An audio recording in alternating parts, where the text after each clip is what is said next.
Aujourd'hui, nous sommes là pour parler du projet de délocalisation et de construction du nouveau port de pêche artisanal de Cotonou, qui est mis en œuvre avec le port autonome de Cotonou, notre partenaire sur ce panel que je remercie au passage.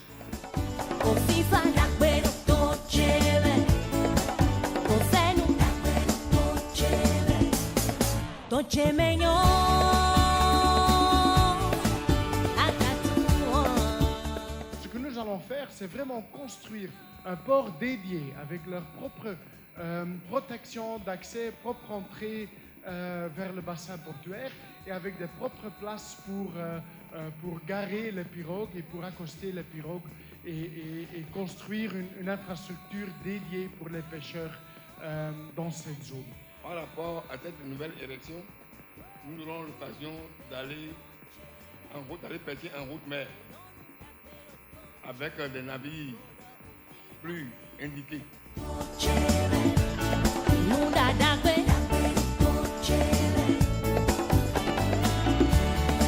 y a beaucoup de pêcheurs qui sont devenus très riches et qui ont construit des fortunes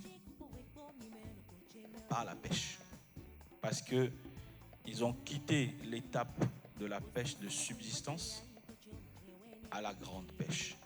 Et c'est, je crois, la vision que le gouvernement a eue pour dire, comme le port l'a dit, de passer de 2 hectares à une capacité de 20 hectares.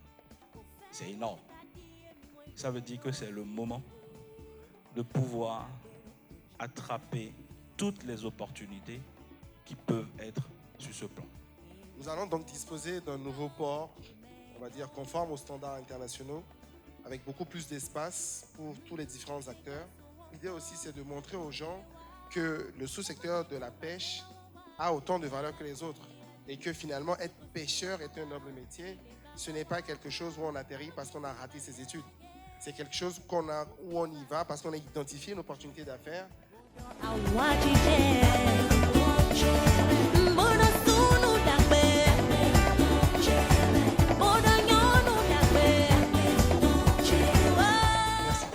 Pour la question du consommation local et aujourd'hui spécifiquement de la question du sous-secteur de la pêche. Je vous remercie.